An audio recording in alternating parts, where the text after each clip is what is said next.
Hello everyone, আমি ইতিকা আরও একটি নতুন ব্লগে তোমাদের সবাইকে ওয়েলকাম। আশা করি সবাই খুব ভালো আছো আর আমরা ভালো আছি।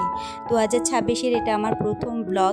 তোমরা তো দেখেছো আগের ব্লগে যে বাড়ি ভর্তি রয়েছে অতিথি। সময়টা আমাদের খুব খুব ভালো কাটছে এখন বলতে পারো, মানে বছরের শেষ আর বছরের শুরুতেই বাড়ি ভর্তি অতিথিরা রয়েছে। অতিথি বলতে আমার মা, দাদার ছেলে, পিসি শাশুড়ি এসছে।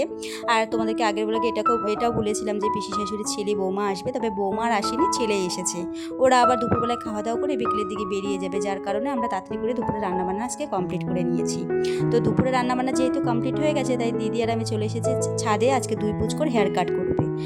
দিদি হেয়ার কাটটা করবে, তবে আমার মেয়ে একেবারে হেয়ার কাট করতে রাজি নয়, কারণ এখন যেহেতু স্কুলে যায় আর ওর বেস্ট ফ্রেন্ড বা ক্লাসমেট যারা রয়েছে প্রত্যেকেরই প্রায় বলতে পারো হেয়ারগুলো বেশ বড় বড়, যার কারণে ও হেয়ারটা একদমই কাটতে চাইছে না, শুধু বলে মাম্মা আমি হেয়ারটা বড় করব।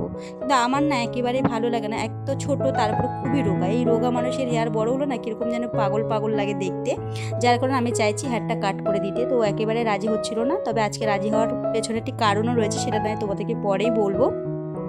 তো ছোটো বুঝ করে আগেই হেয়ার কাট হয়ে গেছে, এখন আর কি ওর হেয়ার কাটটা করছি। তো এই পর্যন্ত সব ঠিকই ছিল, মানে কান্নাকাটি ছিল না, কোনো রাগারাগি ছিল না। তো যেই দেখেছে যে পেছন থেকে অনেকটা পরিমাণে হেয়ার কাট হয়ে গেছে, এরপর যা পরিমাণে কান্না শুরু হয়েছে যে আমি ভিডিওটা আর কন্টিনিউ করতে পারিনি।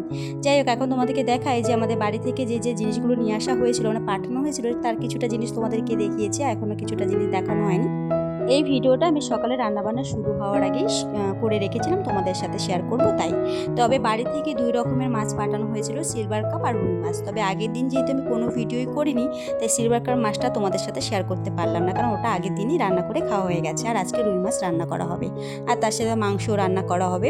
তো মাছের সাথে সাথে পাঠিয়েছে সবজি, এখানে রয়েছে কাঁচা কুমড়ো দুটো, কাঁচকলা, বেগুন, গাজর, মূলো, আর তার সাথে রয়েছে কচু। কচু 3টে পাঠানো হয়েছে, একটা অলরেডি খাওয়া হয়ে গেছে আর 2টো রাখা হয়েছে, আমার জামাইবাবু আসার পরে খাওয়া হবে। আর এদিকে রয়েছে পাকা কলা, আর তার সাথে কাঁচা সবেদা আর কাঁচা কলাও পাঠানো হয়েছে। বাড়ি থেকে যখনই কিছু পাঠানো হয় আমরা তো সবাই খেতে পারি, কিন্তু সবসময় আমার জামাইবাবু যেহেতু বাড়িতে থাকে না, তাই তার তো আর খাওয়া হয় না। তো কিছুদিন পরে যেহেতু জামাইবাবু আসবে, তাই আর কি কাঁচা সবেদা আর কাঁচা কলা পাঠানো হয়েছে, যাতে সে এসে খেতে পারে। আর সেটা তোমাদেরকে আর দেখালাম না, কারণ দিদি সেইভাবে তুলে রেখেছে যাতে নষ্ট না হয়ে যায়।